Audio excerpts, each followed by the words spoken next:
ನಮಸ್ಕಾರ. ಜಿನಿ ನ್ಯೂಸ್ ವೀಕ್ಷಕರಿಗೆ ಸ್ವಾಗತ.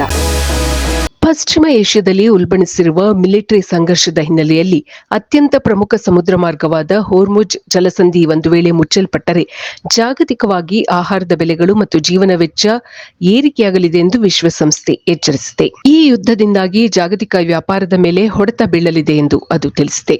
ವಿಶ್ವಸಂಸ್ಥೆಯ ವ್ಯಾಪಾರ ಮತ್ತು ಅಭಿವೃದ್ಧಿ ಮಂಡಳಿಯ ವರದಿಯ ಪ್ರಕಾರ ಇರಾನ್, ಅಮೆರಿಕ ಮತ್ತು ಇಸ್ರೇಲ್ ನಡುವಿನ ಸಂಘರ್ಷದಿಂದಾಗಿ ಹಡಗುಗಳ ಸಂಚಾರಕ್ಕೆ ಅಡ್ಡಿಯಾಗಿದೆ. ಈ ಮಾರ್ಗವು ಜಾಗತಿಕ ತೈಲ ವ್ಯಾಪಾರದ 1/4 ಭಾಗ ಹಾಗೂ ಹೆಚ್ಚಿನ ಪ್ರಮಾಣದ ನೈಸರ್ಗಿಕ ಅನಿಲ ಹಾಗೂ ರಸಗೊಬ್ಬರ ಸರಬರಾಜನ್ನು ನಿಯಂತ್ರಿಸುತ್ತದೆ.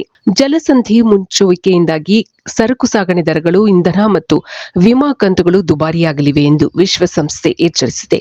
ಇದು ನೇರವಾಗಿ ಆಹಾರ ಪದಾರ್ಥಗಳ ಬೆಲೆ ಏರಿಕೆಗೆ ಕಾರಣವಾಗಬಹುದು, ಸಮಾಜದ ಬಡ ಮತ್ತು ದುರ್ಬಲ ವರ್ಗದವರ ಮೇಲೆ ಭಾರಿ ಆರ್ಥಿಕ ಹೊರೆ ಬೀಳಲಿದೆ ಎಂದು ವಿಶ್ವಸಂಸ್ಥೆಯ ವಕ್ತಾರ ತಿಳಿಸಿದ್ದಾರೆ. ಈ ಜಲಮಾರ್ಗದಲ್ಲಿನ ಅಡೆತಡೆಯು ಜಾಗತಿಕ ಪೂರೈಕೆ ಸರಪಳಿಯನ್ನು ಸಂಪೂರ್ಣವಾಗಿ ಹದಗೆಡಿಸಿ ಅಭಿವೃದ್ಧಿ ಹೊಂದುತ್ತಿರುವ ರಾಷ್ಟ್ರಗಳ ಆರ್ಥಿಕ ಬೆಳವಣಿಗೆಯನ್ನು ಕುಂಠಿತಗೊಳಿಸಲಿದೆ ಎಂದು ವಿಶ್ವಸಂಸ್ಥೆಯ ಮಹಾಪ್ರಧಾನ ಕಾರ್ಯದರ್ಶಿ ಕೂಡ ಕಳವಳ ವ್ಯಕ್ತಪಡಿಸಿದ್ದಾರೆ.